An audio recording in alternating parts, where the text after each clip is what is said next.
रेखा जी पद शुमार अवशत करनी, हम बात कर रहे थे कि 26वीं अमेंडमेंट जो आइन में की गई उसके बाद अब 27वीं अमेंडमेंट जो होने जा रही है आइन में, उसने बड़ी बहस छिड़ गई है कि आया इसके क्या असरात सामने आएंगे। इस मौजू पे बात करते हैं। हमारे साथ मौजूद हैं सीनियर एडवोकेट सुप्रीम कोर्ट, साबिक president supreme court bar, constitutional advocate जनाब यासीन आज़ाद साहब। उनसे पूछते हैं। अस्सलाम वालेकुम सर। वालेकुम सलाम। आपको खुशामदीद कहते हैं प्रोग्राम में। सर, हमने देखा कि पहले 26वीं अमेंडमेंट ने बड़ा तहलका मचा दिया था पूरे मुल्क में, कन्वेंशंस, लॉयर्स की तरफ से या बाकी सिविलियन की तरफ से, लेकिन उसके बावजूद भी वो हो गई। अब ये जो 27वीं अमेंडमेंट होने जा रही है, इसके क्या असरात सामने आएंगे?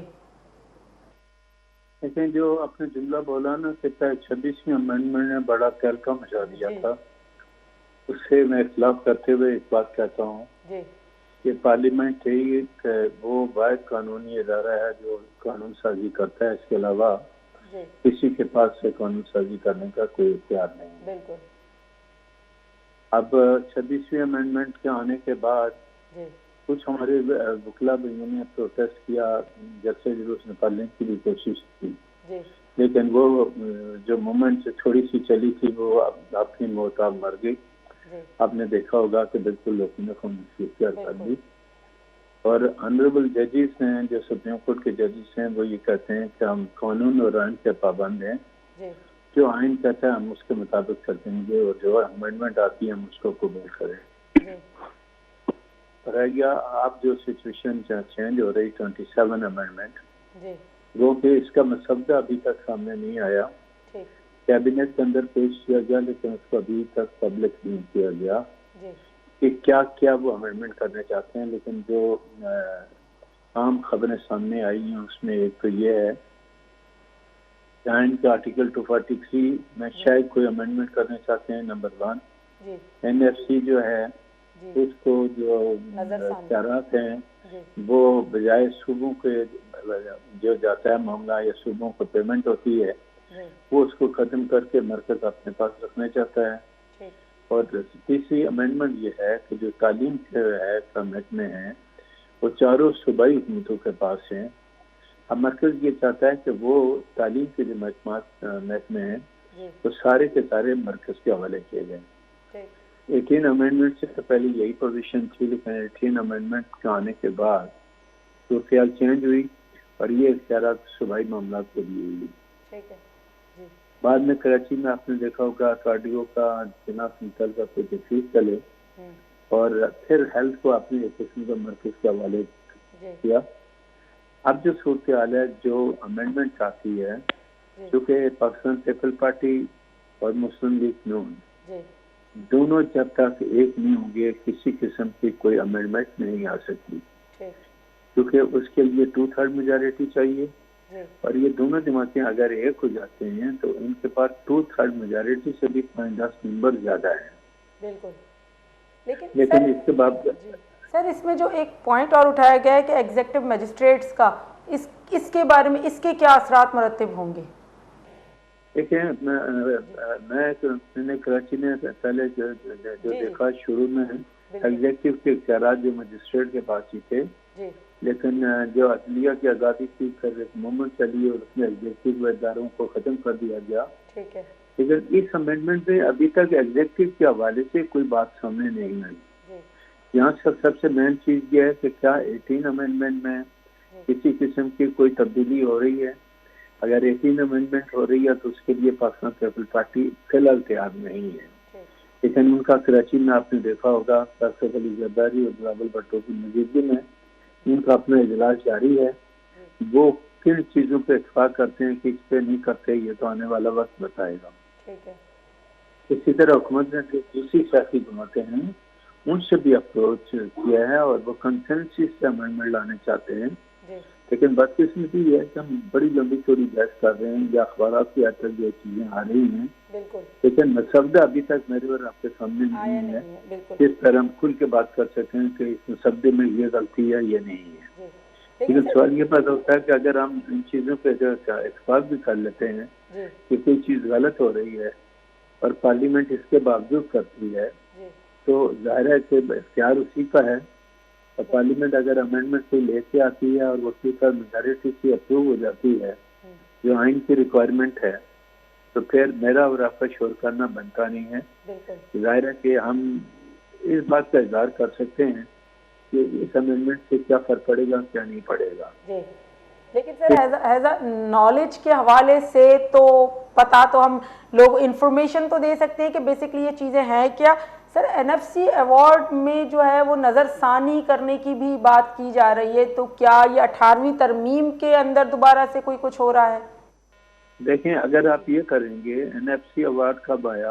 18 अमेंडमेंट के साथ आया ना।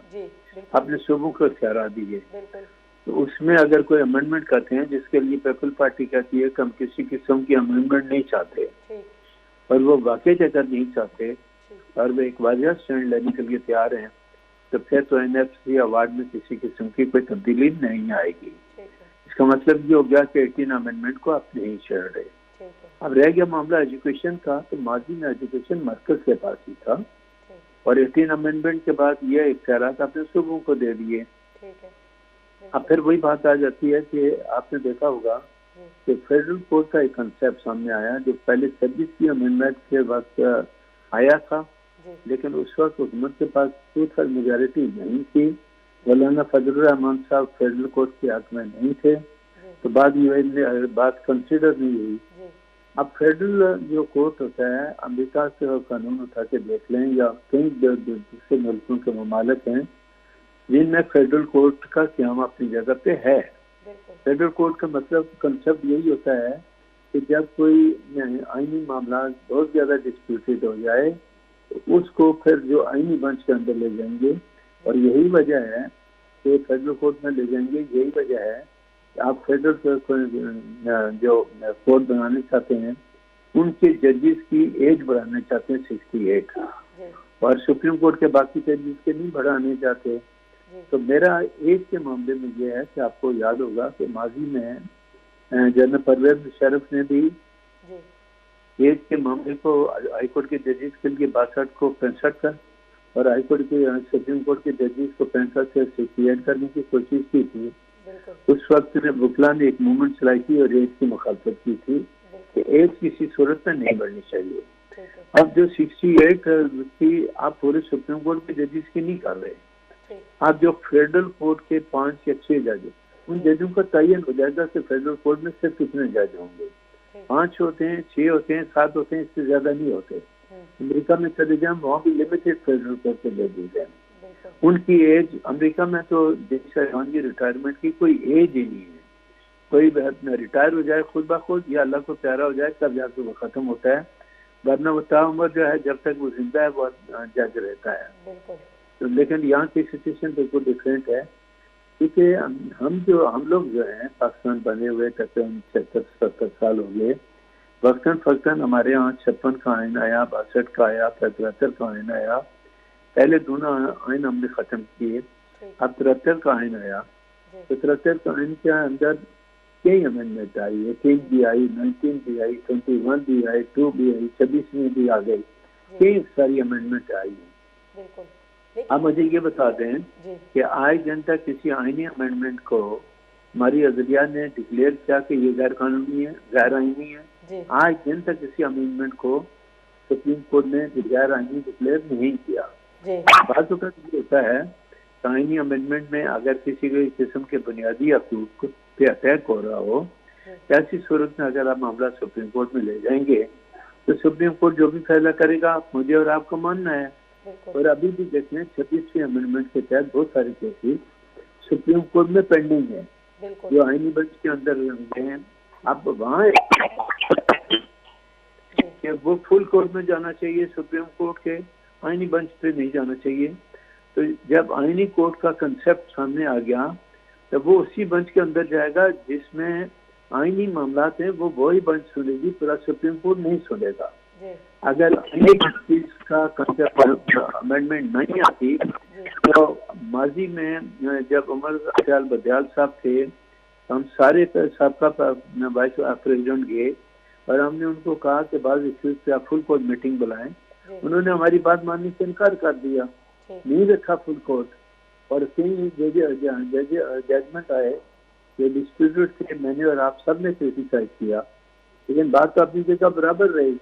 अब जो सूरत हाल है 26वीं अमेंडमेंट से, लेकिन सर अगर ये अमेंडमेंट्स आ जाती हैं और उसके बाद भी अगर सुप्रीम कोर्ट में कोई पिटिशन लगाई जाती है तो आईनी मामलात के लिए आईनी बेंचेस बनाई गई हैं, तो क्या वो भी इस अमेंडमेंट के तहत जो आईनी बेंच बनाए गए हैं, तो इस तरह आप क्या समझते हैं कि इस तरह अदलिया आज़ाद रहेगी इस अमेंडमेंट के बाद? देखें, एक पहली बात बता दूं कि आईनी बेंच देखा जब कोई कंसेप्ट आया तो सुप्रीम कोर्ट का लिए आया, लेकिन सूबों को कहा गया कि करारदाद के जरिए कुछ आईनी बेंच बनानी चाहे तो बना दें। सिंध हाई कोर्ट में बहुत जल्दी हुकूमत ने बहुत जल्दबाजी की और उठा के आईनी बेंच बना दे। आप पूरे पाकिस्तान में बाकी जितने हाई कोर्ट हैं वहाँ सारे के साथ जज आईनी कोर्ट के साथ हैं। सिंध ने ये जल्दबाजी करने की आपको जरूरत नहीं थी जो आपने की। इसकी वजूहत तो सिंध गवर्नमेंट बताएगी कि सिर्फ सुबह सिंध को ही इन आईनी बेंचों की जरूरत क्यों थी, जबकि बाकी चारों हाई कोर्ट के अंदर Islamabad high court, KPK, Balochistan और पंजाब में कोई आईनी बेंच नहीं बनी। वहाँ पूरे अदलिया के जजेस जब आईनी बेंच का हिस्सा है। अब इसका जवाब तो सिंध गवर्नमेंट को देना चाहिए कि आपने करारदाद पास करके आईनी बेंच क्यों बनाई। आईनी बेंचेस जो आईनी एतबार से बनी वो सुप्रीम कोर्ट के हवाले से बनी थी, बाकी सूबों पे छोड़ दिया गया था कि सूबे अपनी करारदाद पास करके कोई आईनी बेंच बनाने चाहें तो बना सकते हैं। सिंध ने बना दिया, बाकी सूबों ने नहीं किया। अब जो सूरत हाल है वो बिल्कुल अलग है कि अगर फेडरल कोर्ट का वजूद अमल में आता है तो फिर ये जो आईनी बेंचेस हैं मुमकिन नेब सब्जे के अंदर इनके कंसेप्ट को खत्म कर दिया जाए और अमली आईनी मामला जो है फेडरल कोर्ट में जाए, बाकी सुप्रीम कोर्ट में जाए। आपने खुद कह दिया कि जो फेडरल कोर्ट बनेगा उसका चीफ जस्टिस ही अलग होगा और सुप्रीम कोर्ट का चीफ जस्टिस अलग होगा। अब जो सवाल आपने किया उसका जवाब ये है कि आप खुद ये बता दें कि जजेस की आज़ादी का जो आप कंसेप्ट लेते हैं कि जजेस की आज़ादी खत्म हो जाए, तो मैं ये पूछता हूँ कि जजेस अगर पूरी ईमानदारी और दयानतदारी के साथ जो इंसाफ की चेयर पर बैठते हैं, कानून और आइन के मुताबिक जजमेंट देते हैं, तो क्या दुनिया का कोई कानून उनको रोकता है? अब जजेस के पे हिम्मत है कि वो अपने इख्तियारात को कहाँ तक इस्तेमाल करते हैं। ये आज़ाद अदलिया का जो कंसेप्ट है वो तब भी पूरा है जब जजेस खुद कानून और आइन के मुताबिक बेखौफ होके जो कोई जो जजमेंट कानून और आइन के मुताबिक दें, उनको कोई दुनिया की ताकत नहीं रोकती। लेकिन अगर हमारी जजेस खुद भी आज़ाद नहीं होने चाहते, खुद मुख्तार नहीं होने चाहते और कानून और आइन उनको नहीं रोकता और वो जजमेंट देने के लिए तैयार नहीं है, तो इसमें गलती फिर किसकी है? सर इसमें लास्ट में ये पूछेंगे कि जजेस के ऊपर अगर बात हुई थी तो यहाँ पे एक पॉइंट ये भी ऐड किया गया कि जजेस के तबादले के हवाले से, ट्रांसफर के हवाले से, ये ऑलरेडी कॉन्स्टिट्यूशन में मौजूद है कि जजेस के ट्रांसफर के हवाले से, तो इस शिक को डालना आप क्या समझते हैं कि मजीद इसकी जरूरत है? देखें, फेडरल कोर्ट का कंसेप्ट में यह है जिस तरह इस्लामाबाद हाई कोर्ट बना था तो उस वक्त क्या ये हुआ था कि इस्लामाबाद हाई कोर्ट में चारों सूबों को नुमाइंदगी दी जाएगी। ठीक है। और आज भी कोशिश यही होती है कि इस्लामाबाद हाई कोर्ट में जो जजेस अपॉइंट होते हैं वो तकरीबन चारों सूबों से एक जज को तकरीबन लिया जाता है। ठीक है।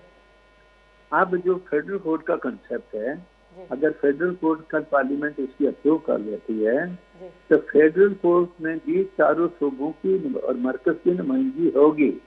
तभी वो कहते हैं 5 या 6 जज होंगे, ज्यादा नहीं होंगे। फेडरल कोर्ट के जजेस की तादाद बड़ी लिमिटेड होगी।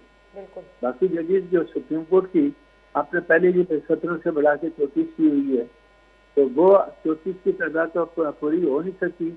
अगर आप पूरी करते भी हैं तो सुप्रीम कोर्ट की बिल्डिंग में तो आपके पास जजेस को बैठाने की जगह नहीं है। आज फेडरल कोर्ट का कंसेप्ट आप दे रहे हैं, लेकिन फेडरल कोर्ट के लिए कोई बिल्डिंग है? आप एक नया आपका तजर्बा कर रहे हैं कि इस्लामाबाद हाई कोर्ट को फौरी तौर पर जो जहाँ पहले था उस बिल्डिंग में शिफ्ट कर दिया जाए और इस्लामाबाद हाई कोर्ट को फेडरल कोर्ट का कंसेप्ट दिया जाए। तो हुकूमत से मैं ये कहता हूँ कि अगर आपको ये कुछ करना ही था, पहले फेडरल कोर्ट के हवाले से कोई बहुत बड़ी बिल्डिंग बनाते और बनाने के बाद कानून साजी करते। अब इस्लामाबाद हाई कोर्ट को वहाँ से लाके इस नई बिल्डिंग में आबाद किया गया, वहाँ आके वो जजेस काम कर रहे हैं। अब एक दफ़ा फिर अगर उनको उठा के वापस पुरानी बिल्डिंग में ले जाते हैं और इस्लामाबाद हाई कोर्ट में फेडरल कोर्ट के जजेस को बैठा देते हैं, तो वो भी मेरे नज़दीक गलत है। जो गलत बात है मैं उसको गलत कहता हूँ, लेकिन मेरे आपके कहने से, गलत कहने से अगर हुकूमत बात नहीं मानती तो हम और आप सिर्फ प्रोटेस्ट कर सकते हैं, इसके अलावा तो कुछ नहीं कर सकते। लेकिन अब जो सूरत हाल है कि फेडरल कोर्ट का जो कंसेप्ट है, जब तक ये मामला पूरा सामने न आए, और थोड़ी देर पहले मैंने ये देखा कि अभी डेडलाइन पर पॉलिटिकल पार्टीज के दरमियान जारी है और कराची में पीपल पार्टी का इजलास काफी देर से जारी है। वो मुसद्दे पे डेडलॉक है, 18 अमेंडमेंट के मामले पे डेडलॉक है। लेकिन मेरे मुल्क की बदकिस्मती ये है कि जब कोई चीज अप्रूव होने वाली हो तो तमाम पॉलिटिकल पार्टीज कंसेंट देते हैं। मैं आपके प्रोग्राम के हवाले से एक बात पूछता हूँ ना, अब ये बता दें कि 3 दिन तक मुसलसल ऑनरेबल सुप्रीम कोर्ट ने जनरल बाजवा के दौर में कहा कि कानून और आईन इजाजत नहीं देता, मैं आपका एक्सटेंशन नहीं दे सकते। बाद में हमारे सुप्रीम कोर्ट ने 6 महीने की एक्सटेंशन क्यों की और वो मामला पार्लियामेंट को क्यों भेजा, और पार्लियामेंट में उस वक्त पीटीआई की गवर्नमेंट थी। तो अफसोस के साथ ये कहना पड़ता है कि उस वक्त की 2 बड़ी जमातें हैं, पाकिस्तान मुस्लिम लीग और पीपल पार्टी, दोनों ने भी जाके पार्लियामेंट के अंदर बाजवा की एक्सटेंशन में वोट दिया। तो उस वक्त हमने शोर नहीं किया, शोर उस वक्त होना चाहिए था ना कि ये दोनों जमातों ने कंसेंट क्यों दी किसी एक्सटेंशन के मामले में। तो जनरल बाजवा की 3 साल को बढ़ा के 6 कर दिया, तो उस वक्त हमने कुछ ज्यादा शोर नहीं किया। अब जो सूरत हाल है, पीटीआई आपके सामने एक बात का शोर करती है, बार बार शोर करती है, लेकिन शोर करने में पीटीआई से ये पूछें कि जब 26वीं अमेंडमेंट आई तो क्या उनकी आईनी टीम मौलाना फजलुर रहमान के साथ 26वीं अमेंडमेंट का मसौदा मौलाना फजलुर रहमान को भेजा गया ना, और उसके बाद पीटीआई के लोग एमएलए और सेनेटर उनके साथ बैठे, मुतफिका तौर पे अमेंडमेंट सजेस्ट की, मानी पीटीआई ने इनकार कर दिया, लेकिन वो तजावीज़ फिर चली गई पार्लियामेंट में। तो आप पार्टियों को आज़ादी भी नहीं देते कि वो जो पार्लियामेंट का कानून और आइन कहता है उसके मुताबिक चलें। आपकी लीगल टीम कहती है नहीं ये काम सही है, और पार्टी का हेड कहता है नहीं ये गलत है, और फिर आप कहते हैं जी हम पार्टी हेड नहीं मानता था, हम कुछ नहीं कर सकते। ये मुल्क के साथ जो तमाशा लगाया हुआ है ना, ये खत्म करना पड़ेगा आपको, और मामला को बेहतरीन की तरफ ले जाना पड़ेगा।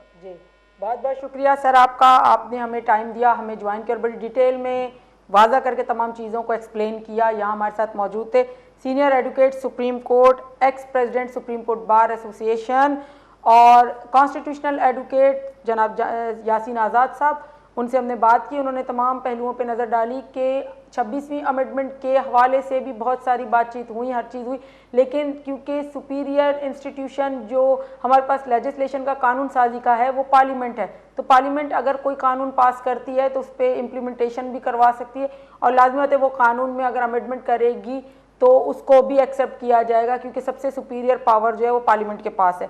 लेकिन सवाल यहाँ पे ये पैदा होता है कि 26वीं अमेंडमेंट के बाद अब 27वीं अमेंडमेंट के हवाले से जो बातचीत चल रही है, जो बहस छिड़ गई है, वो कहाँ तक जाएगी? क्या इसके मनफी असरात सामने आएंगे या इसके जो है वो पॉजिटिव असरात सामने आएंगे? अब बात ये करनी है कि जैसे एग्जीक्यूटिव मजिस्ट्रेट के हवाले से बातचीत हो रही है कि वो एक पॉइंट है, तो इसके हवाले से Sindh high court bar association ने तो अपना मौक़िफ़ साफ कर दिया, बाकी बार एसोसिएशंस और इस पर क्या कहती हैं। इसके बाद है आइनी अदालतों का क़याम के हवाले से भी बातचीत चल रही है, पहले भी था, लेकिन उसके हवाले से तमाम सूबों को ये इख्तियार दिए गए थे कि वो चाहें तो आइनी बेंचेस बना सकते हैं 26वीं अमेंडमेंट में। लेकिन अब 27वीं अमेंडमेंट में मजीद इसका क्या जिक्र सामने आएगा? उसके अलावा जो जजेज़ हैं उनके तबादले के हवाले से, ट्रांसफ़र के हवाले से भी शिक ऑलरेडी कॉन्स्टिट्यूशन में मौजूद है, लेकिन फिर भी इसमें इस पॉइंट को ऐड करने के पीछे की रीजंस क्या होंगे? और सबसे इम्पॉर्टेंट बात जिस पे जो बात चल रही वो है एनएफसी अवार्ड पर नज़रसानी, जो कि 18वीं अमेंडमेंट में तमाम सूबों को खुद मुख्तारी दी गई थी। इस पर एक बार फिर नज़रसानी क्या रंग लेकर आएगी? इन तमाम मौज़ूओं पे हमने बात की।